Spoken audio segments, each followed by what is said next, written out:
welcome to my longest video yet. So, last year I didn't go to school, took a break to travel, work, and explore parts of the world, partially because of financial stuff, partially wanting to break from school, but mostly I just had the opportunity, so I took it. But yeah, I saw people making cool videos about World Packers on Instagram Reels, and I was like, whoa, I want to do that. And I thought about it, realized the only thing that was really making me go to school right away was people saying, like, where are you going to school, like, stuff like that. And so I was like, that's stupid. I'm just going to take a gap year. Um, but yeah, I volunteered through World Packers at most of the places I went to. Use code Winston for $10 off your plan, by the way. But yeah, I'd only been out of the country once for like a German exchange program and a little bit of backpacking the year before. So I was very excited to go see new places. But sorry, Mom, for making you worry so much. Anyways, this video is just like a conclusion of my year with a summary of what I did, what I learned, and by no means is this exhaustive. And it is what it is. All these videos too are also pretty uncut, unedited, really, just to be able to see and really remember exactly what happened. So I think it'll be cool. The audio won't line up super well, but I think that's fine. Anywho, here are my trips. So I went on four international trips, and then doing some random things back when I was home. I worked at Micah in the meantime when I was home. It was really cool, really nice to just be able to work a bit, chill, climb, hang out with people, just relax. It was very, very nice. But yeah, 4 trips I went on. First one was Peru and Costa Rica. It was my cousin Riley and I. It was like a graduation trip because he graduated from SLO. I graduated from high school at the same time. Yeah, we went in July. Came back on my 18th birthday actually. It was about 3 weeks. Split our time between Peru and Costa Rica. I was pretty nervous about going to Peru, just from all the horror stories you see online and from my mom about like tourists getting like murdered and stuff like that. And it didn't help when we met a woman from Lima at the gate for a flight, and she was basically said like the neighborhood we were staying in was like the worst neighborhood in Peru. Luckily, or in Lima, luckily it was one night, so it wasn't too bad. But our taxi driver like made sure the owners of the hostel came out and like helped us bring our stuff in. So that was really nice. But yeah, they also played music till like 4 a.m. Pretty weird, but fell asleep somehow. The next day, kind of just wandered around Lima with our bags. We got a cantaloupe and safety scissors and used the scissors to eat the cantaloupe, which was definitely an experience. But yeah, we took a night bus the next day to a small town called Huaraz, where we were going to stay for a couple days, and then we did a 4-day backpacking trip with this like guide company, and it was really cool. It was the highest I've been. It was like 15,500 feet elevation. Was the highest point we were, and it was pretty cool.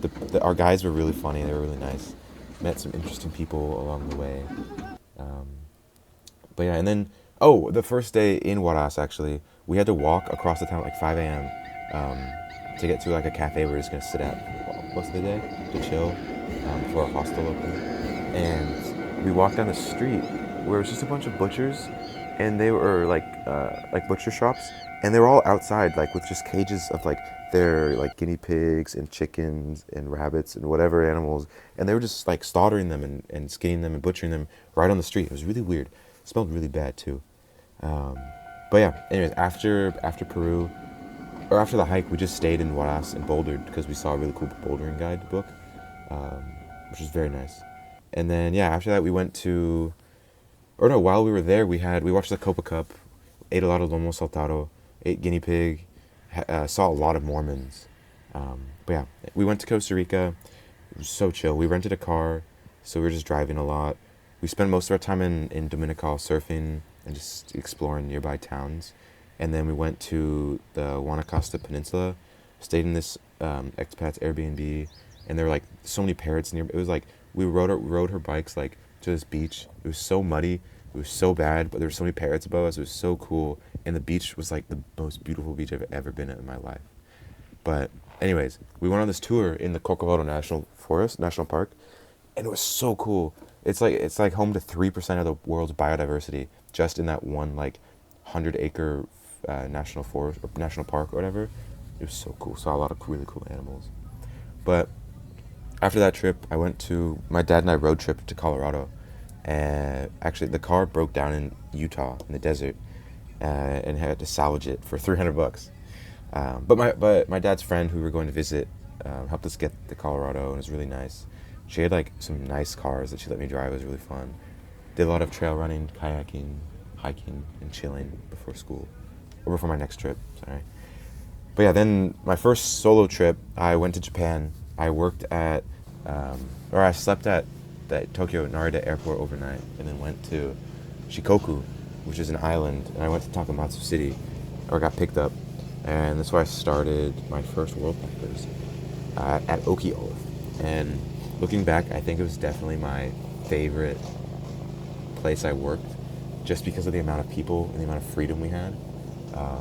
It started with just Pietro and I. Like the first couple days, we just cut down a bunch of bamboo, and then like did some renovations on the house where all the volunteers were going to stay at, Fujiwara House. And then once we finished the renovations, a bunch of people showed up. Like they came, started volunteering, and before we knew it, we were all sleeping in the same house, and there were like 22, 23 volunteers at the same time. And it was really nice. Like there was a outdoor kitchen there. One of the volunteers was just like a private chef for us for like lunch and dinner. Really cool. Very good food. But yeah, we just spent all day eating, hanging out, picking olives, and then we'd come back and they had like these K-truck minivans we could drive, and it was so fun just whipping those around town down the dirt roads. Like, oh, it was so nice. Went on a few hikes, saw a bunch of cool temples. Went to the onsen, a bunch of cool restaurants. It was really fun. Really fun. We went on a hike together, like everyone from the farm one day. That was really nice. One time, Oki, his hunter friend, brought 2 baby boar for us. And so Remy, he's like a chef from France. He grew up on a farm. He taught Henrik and I, Henrik's like a Norwegian Viking dude, how to skin and butcher a boar. It was really interesting. It was nice because we didn't have to sleep, or we didn't have to pick olives that day. So it was pretty cool.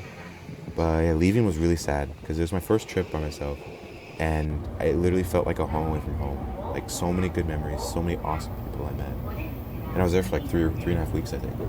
And so when I was getting dropped off at the airport, I was like trying to say thank you for everything, and I just started crying. And my host Megusan, she was crying too, and she's like the nicest person ever. It was awesome. It was a very good experience, I think.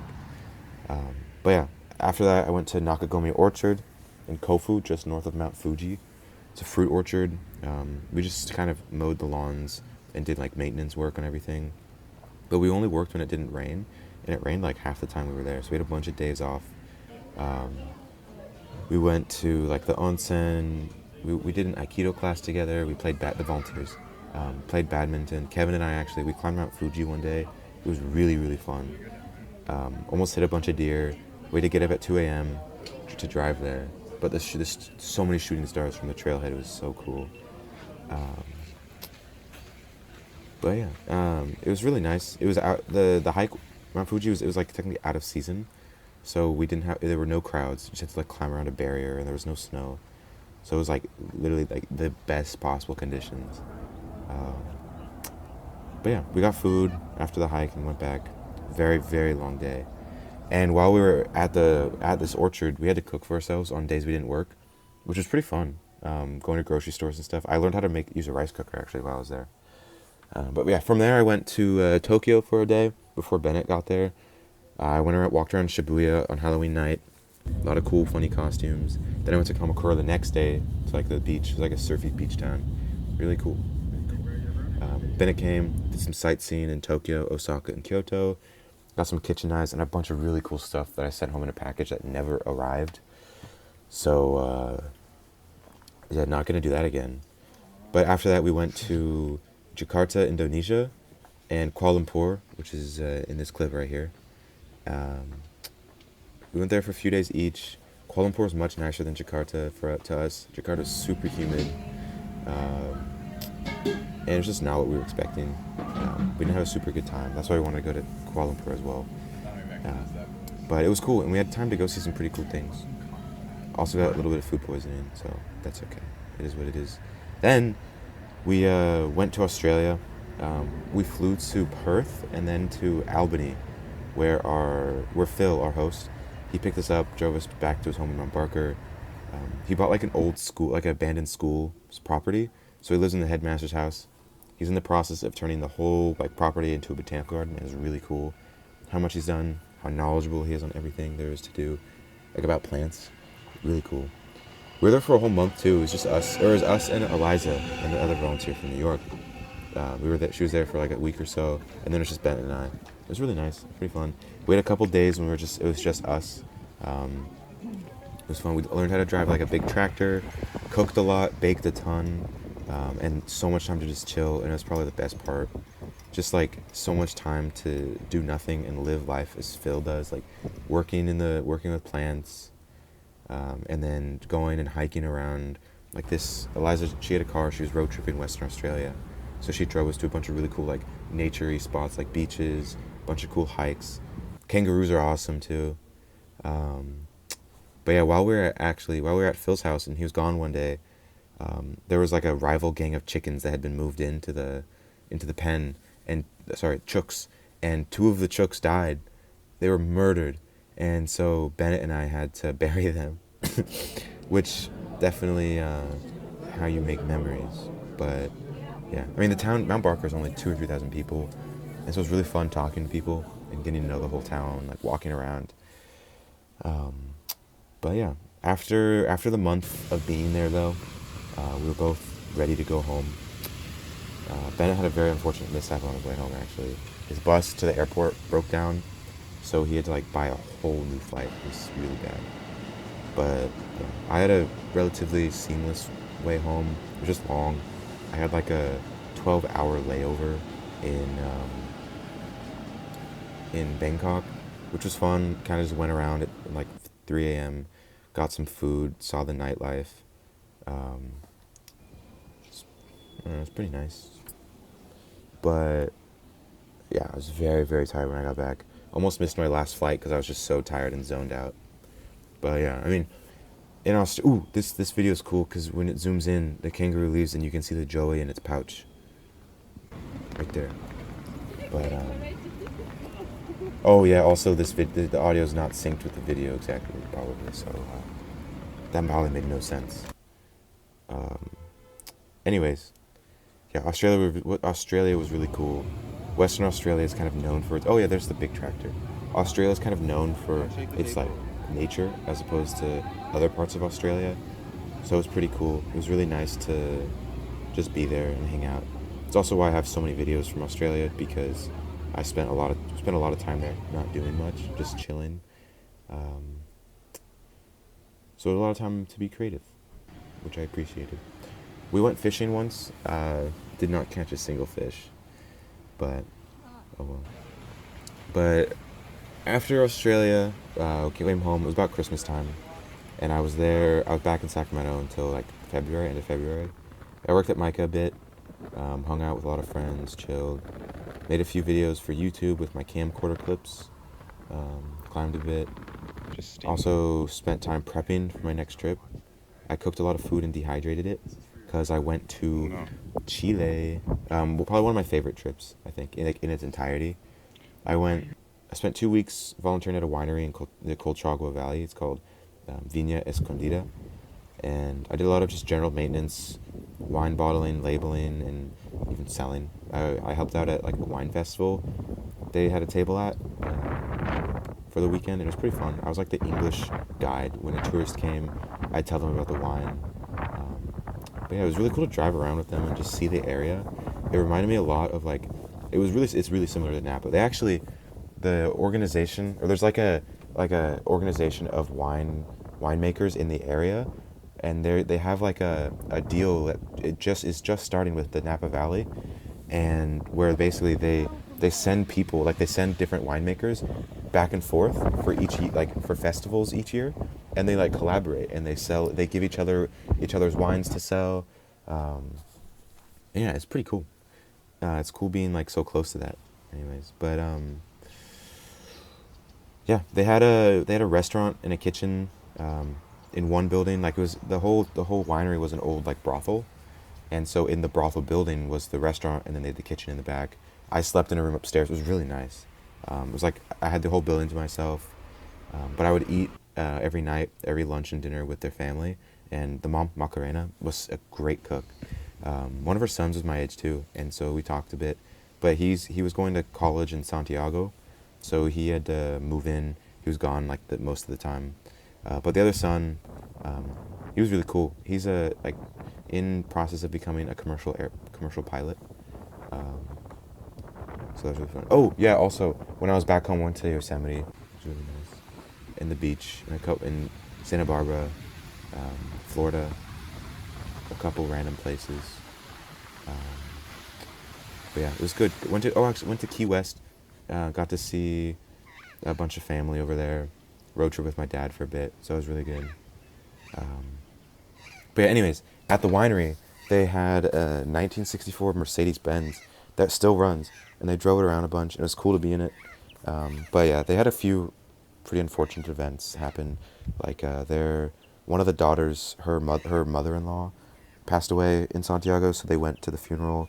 They also, um, I think it was I don't that same daughter also I think um, announced she was having twins.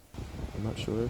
And then one of the last few days, the Macarena, the mom, she was driving home, and she was pulling through up the driveway, and she accidentally hit one of their dogs, and they had to put him down, and that was really sad.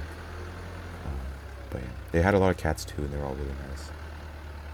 I also think I might have broken a lot of stuff. Or not broken. I think I did a lot of stuff wrong, and they just were really nice and didn't tell me. Um, but that's okay. But yeah, anyways, from there I went to Patagonia, um, where I stayed in Puerto Natales for a few days, getting ready for my hike, and then I did in Torres del Paine National Park. Um, I did the O Trek, which was 7 days and eight no, no, 8 days and 7 nights. And I carried all my own gear. I made all my own food beforehand, and it was really, really fun. Um, Probably some of the most beautiful scenery I've ever seen in my life. Um, Met a lot of cool people because it's one circuit, and everybody usually goes the same direction. Everyone was super nice. Met a lot of cool people. One person was from Placerville, crazy. Another person from Colorado. He and I both started at Berkeley this year. He's doing grad school though, so that was pretty interesting. We actually got lunch a few months ago. But yeah, I mean, the hike was awesome. It was so rainy and windy the first couple days. I had like a poncho, but the first day it just got ripped to shreds by the wind. It was crazy. Like I showed up to the camp and I just had like a ring around my neck, like and like the hood, and that was it. Um, but yeah, it was super fun. Um, the nature was great. Like we were hiking at sea level basically, and there were mountains with snow and glaciers just towering above us. It was crazy. Um, but yeah, after the hike, I hung out in the town for a day or so. Oh, and before the hostel I was staying at, they had a whole rock wall in there in it, and it was so fun. And I would just go to the grocery store, walk around, come back, cook food. I made cookies a couple times, because I was just doing nothing for a few days. Oh yeah, this video of this like broken dock, that's from Puerto Natales. But the hike was awesome. So many cool people. A lot of really good snacks, a lot of really good candy. But yeah, I actually when going on this trip, when I landed in Santiago at first, I was really just I was awful. I felt so bad. I was so tired, so just wanting to go home, because it was like 4 a.m. and I couldn't sleep.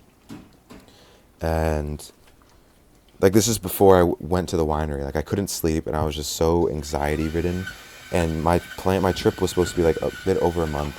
Like I would go volunteer, go backpack, and then go to Argentina for a week by myself. And I could not. I wanted to come home so badly, but I talked to my cousin Riley, a couple friends, my mom, and I decided eventually I would stick it out, but I would cancel my time in Argentina just to make myself feel better, because I hate being in cities by myself. It's not fun for me.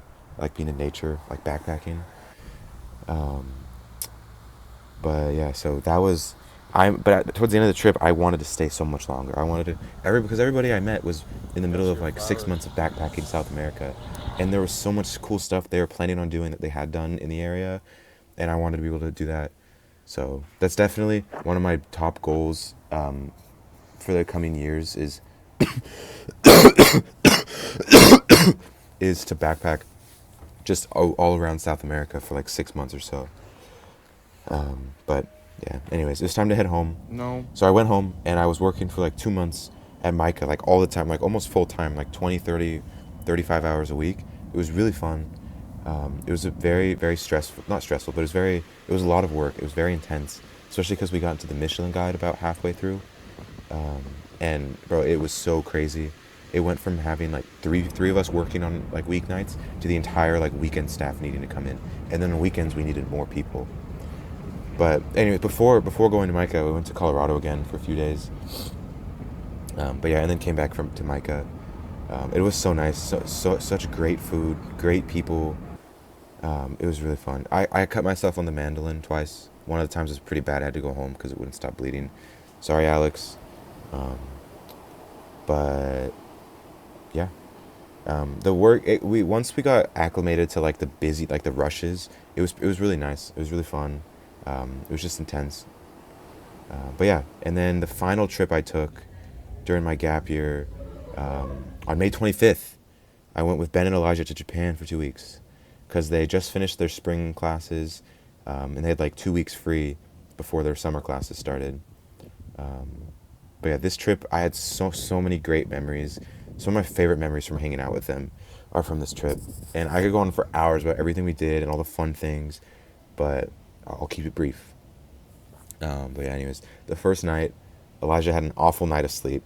There was like a really big drunk dude on the bunk bed above him that woke him up and like he couldn't go to sleep, so he was cranky all day. We sent him back to the hostel to take a nap. Ben and I just kind of did what it walked around. Um, but yeah, we were only in Tokyo for 2 nights, and then we were supposed to take an overnight bus to Kyoto, or Osaka, because it saved us a lot of money. But I booked the bus for the wrong day because it left at like 12:30 a.m. So I booked it for the day before, the day after. I'm not sure. Uh, but it was fun. They didn't seem too mad to pay like 20 more bucks. Um, but oh well. But yeah, Osaka and Kyoto were pretty fun. This clip's actually from the World Expo in Osaka. Like I didn't realize the World Expo still happened. I thought it was like a 19 like World War II kind of thing where they showcased like the first car. But it was really cool. We went to a lot of different pavilions. Kyoto was awesome. We went to like Fushimi Inari, the hill with a bunch of like red gates on it, in the middle of the night, and it was really fun. We just like ran up basically. There was no one there. We saw like a cat, a bear, and a bunch of wild hogs in the span of like a minute on the way down. So that was fun. Oh, and in Osaka, we went to a 22-course omakase restaurant, and it was like almost $100 or so. But it was, I think, the best meal I've ever had, and it was so much just great fish, and it was like you could tell it was like really, really, really well made. But then we took the bullet train to Hiroshima and spent a few days there, and it was really, really interesting to be there and see the museums and the aftermath of the atomic bomb. And we also went to Costco and to check out the food court, and it was so cool, bro. They had like poke roll, like sushi rolls for like $4 with a ton of salmon in it. They had a bucket of fried chicken. They had cantaloupe smoothies, matcha soft serve. It was really good and pretty cheap. Um, but yeah, then we took the bullet train again to Fukuoka, and we stayed there. Oh, sorry. We didn't take the bullet train to Hiroshima. We just took a regular train because they're close. But we took the bullet train to Fukuoka, and we hung out there for a few days. It was almost 4 days, I think. One of the days we rented a car and drove around the island, Kyushu. We went to the Takahicho Gorge, the Mount Aso. It's like a dormant volcano, and it was honestly really cool to just drive around and see the countryside. Um, we actually got pulled over because Ben and Elijah were sitting out of the car window taking like videos, and then someone called the cops. And we just happened to pull into a 7-Eleven parking lot across the street from the police station in this really small town. And then we were like getting out, and then I went back in to grab my phone, and there was just like a police car in front of us. But the cops were really chill. They didn't really speak English too well, so Elijah had to like write down all his information for him. Ben didn't. Ben didn't get in trouble, and Ben didn't even have his passport. And usually, like they'll make you pay 10,000 yen fine if you don't have it, but they didn't really mind. Um, but yeah, the we also went to like this natural because it was near the volcano. We went to this really nice like it's called a ryokan. It's a type of hotel, and they had like an onsen, like a naturally heated, hot spring. So we went there. That was really cool. It was really nice. We had like the whole place to ourselves for like half an hour. It was nice. Um, but yeah, Japan was really fun with Ben and Elijah. Would definitely recommend going to Japan with your friends. But yeah, it was a bummer leaving them, especially because I was going off to travel alone again. But I had a layover in Shanghai, and then went to Rome for a night, and then took the bus all the way south to Isca Superiore, in southern Italy. I worked on this Dutch woman named Iris's property at the tippity top of the hill, and it was really fun. I cooked for myself every day, so it was awesome shopping at local farmers markets and grocery stores, making fire sandwiches. But Lockie and we lived down the river, like down at the river, down the hill, and there was no electricity. But it's like it's where our family used to live, so it was perfectly livable. We didn't have electricity, but it was still really nice. It was really fun. It was like camping basically. It had an outdoor shower. There was a really nice waterfall right behind us. Um, it was swear it was like magic. Like I'd be so sore and tired. I'd go sit in the waterfall for like 20 minutes, and I'd feel great. I had like a cut on my knee. Go sit in the waterfall. Felt great. It was like already healed. It was crazy. Um, but yeah, her there. She had like an old Fiat in her garage, and there were like this stray cat. She came and she had babies in the Fiat, and so like every day I could just go play with the kittens, and it was super fun. Um, and yeah, it was also fun going around with her, going to the beaches, like the towns nearby, hanging out on the beach, getting cannolis. Her kids' names are Nuru and Cha Cha. They both play tennis. Got to see one of their matches. It was pretty cool, playing on court or clay. Um, but yeah, so from there, I took the train to Naples. Spent like I think a night there, and then the next day went to um, Salonika, where Jenny and Angelo were hosting me, and they picked me up from the train station, and they live in Massa Marittima. No. They live in Monte Bamboli, which is outside of Massa Marittima. Massa Marittima is like an old mining, like the whole area is like an old mining area, and Massa Marittima is where like the fortress, like where the king lived, and so they had a big church and like a big fortress and big walls up on top of the hill. So I got to check that out one day. It was really cool. Um, but yeah, this working here was really fun because it was my last experience. Most of the time was spent with Angelo on the roof, building the roof. It was pretty fun. But we slept. Me and the other volunteer, we slept in Sarah. We slept in a teepee outside, and it was really fun. Um, we'd work in the morning for a couple hours, have lunch, play cards for who does dishes, relax for a few hours while it cools down, work a few more hours, and then just chill, have dinner, make dinner, have dinner, play cards for who does dishes. Um, and yeah, it was so beautiful. Like sunsets every night. I would lay on the roof every night and look at the stars. So many shooting stars. One time I saw a meteorite. It's crazy. But yeah, all the houses in the area are just so beautiful, and Jenny and Angelo did such an amazing job with their main house, and and their garden, and all their trees and everything. Their property is just so fun. It's so cool. Um, but yeah, it was really hard to leave there because they also made me feel just like at home, and they were so down to earth, so just chill and reasonable and like genuinely awesome people. But yeah, then from there I went to see Lucas, my German exchange partner. Um, Went to see him in Munich where he goes to school. That was really fun. Um, then I spent a lot of time in the English gardens in the river. Then I went to Amsterdam for a few days. Just kind of hung out by myself, sightseeing a bit. Went to Brussels to visit Camille, or to meet up with Camille, and then from there we went to Barcelona for a few days, and then Portugal, We went to like Lisbon, Porto, Sintra, Peniche. Really fun. Surfed a bit. It was really that was a very good break from the sightseeing. Just chill. But yeah, then we flew to Rome where we met our mom, and then just did sightseeing for 10 days. It was really nice.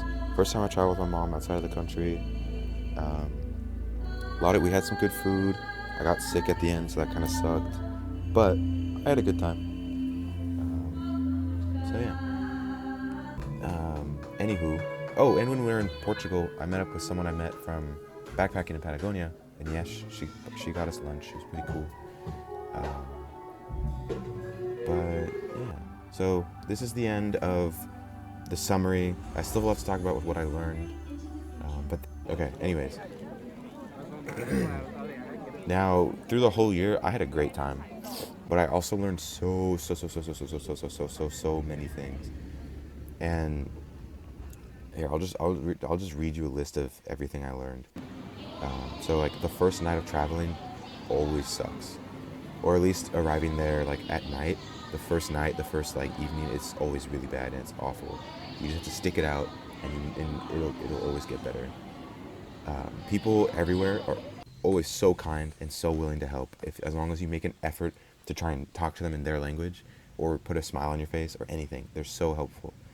And sometimes the coolest or most memorable, meaningful places or like activities are like the opposite direction of where you would think to go, of where the tourists are going. Um, but yeah, and it's very nice to just sit and observe people and just chill and take it in for what it is instead of packing days full all day every day. It's just nice to sit at a cafe, a park, busy town square, just do nothing. Also, I learned how to skin a boar. I learned a ton about farming, taking care of fields, plants, about the land. I learned so much about the land from everywhere I was, in Australia, in Japan, in Chile, in Italy. It was really nice. And working at all these local homes, like these local like family homes, so much like cultural immersion from everywhere.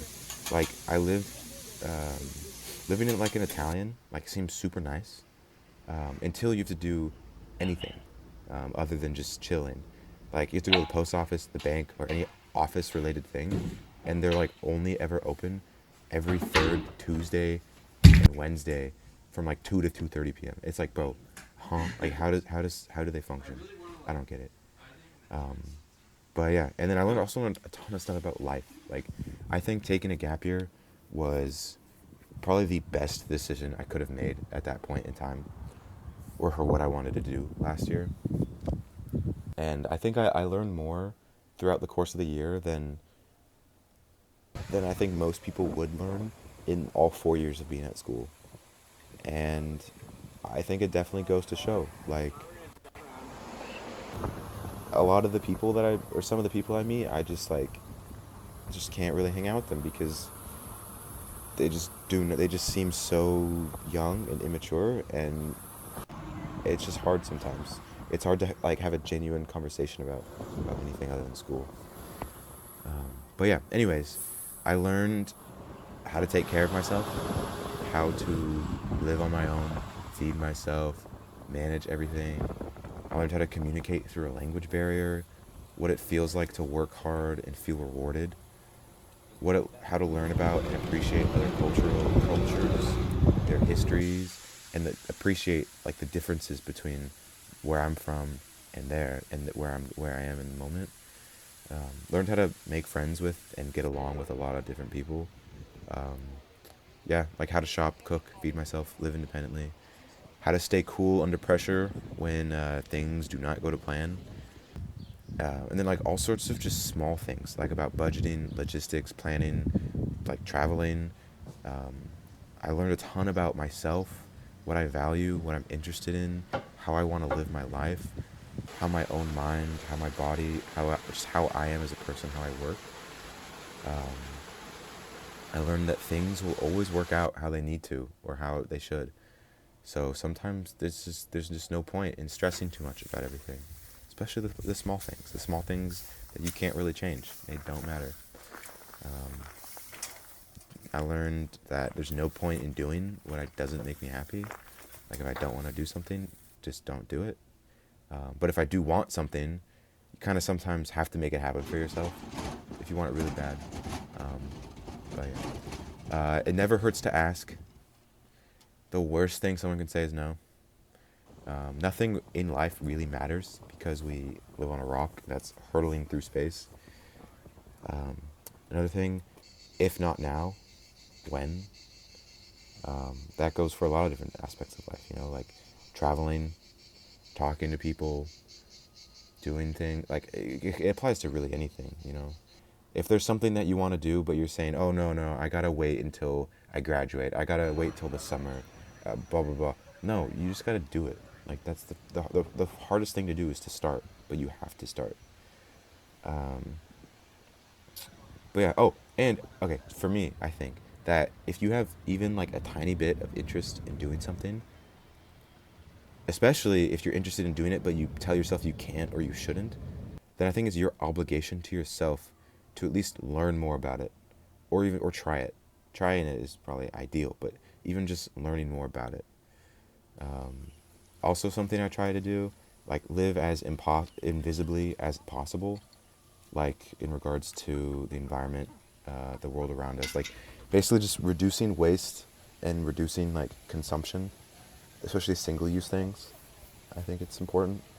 And another thing, just trying to be more thoughtful about everything, like not being on my phone so much, just being more mindful of everything I do, like observing people more, trying to be bored more often, and trying to be in nature as much as I can, are like three big things I think. Um, but yeah, I think it's important to live with passion for everything you're doing. All the people I met, all the people I worked for in World Packers, they were so passionate about what they're doing, and they're so happy, and they love what they do, and they would not change it for the world. And it's like seeing all that, and then coming to school at Berkeley, where everyone's like, I need to do this and that and this and that and this and that and this and that. Oh, I need to get a job, blah blah blah blah blah blah. It's just, it drives me crazy, and it's like, for at least for me, I'm not really interested in most of the stuff that Berkeley has to offer. I just kind of want to graduate and go to work and do something, work to live. But yeah, I don't know. We'll see. We'll see. Um, but yeah, a lot of the systems in place in society, they're just really inconvenient. It's just bureaucratic, like baloney. So you kind of just have to make them work for you. Like, you can't like, it goes in hand with like, it never hurts to ask. Like, you can always just, if there's a stupid rule, a stupid thing, just ask about it. Maybe you can change it. Sometimes it works, and sometimes it doesn't. Doesn't matter. Also, I think it's important to try to be as genuine as you can with everybody you talk to, everybody you interact with. Like, none of this, like, uh, being like, oh my god, how are you doing? I missed you. Like, if you want to know how someone's doing, ask them how they're doing. If you don't. Like, I don't know. I think it's stupid. It's also fun to just talk to random people, because if you think about it, everybody around you is just an untapped wealth of knowledge waiting to be extracted by curious onlookers like me and you. I hope all of you. I hope. But yeah, like especially old people, they have so much life experience. They have so much knowledge, and they've lived life through so many different things, and it's pretty crazy. What's next? What's next? Oh, don't. Yeah. I already said this, but don't just keep saying one day I'll do this, one day I'll do that. You just gotta go do it. Like, the only person in the world who will do something for you is yourself. If you want something, you gotta make it happen for yourself. Um, yeah. Anyways, the biggest thing I think, at least right now in my life, or that I've been thinking about a lot recently, is that the only destination in life is underground, or like a quaint little vase. Like, you have to learn to love the journey, and especially the small stuff. Like, you gotta appreciate the small things that everybody takes for granted. A beautiful sunset, great weather, getting good sleep, having a good conversation, having a good meal, feeling good about yourself, exercising, all of that stuff. You can't take it for granted, because it's all so important, and it just helps you live such a more pleasant life when you take the time to appreciate these things. You can live however you want. These are just things that I've learned, and I am trying to live my life towards the things that I try to embody. But yeah, anyway, so with all of that, I am 100% glad I took a gap year. I learned so much and so fast, so much of which I could not be learned by just going to college, especially skinny to bore. You're not going to learn that in school. But I don't know. I think it's people definitely need real world experience and like a taste of what is out there to really fuel a desire in you to really do much, to go back out into the world, to make a change in where in your community, where you're from, to I don't know, just I think seeing the world is the most important thing for everybody to do. And I am so incredibly lucky to have had this opportunity, and I'm so glad I took this opportunity, and I'm thankful for my friends and family for supporting me through it and being supportive and not just telling me no because they're worried about me. But anyways, thank you oh so very much for listening, and I hope you have a great day, and I hope something I said may resonate with you. But yeah, ta-ta.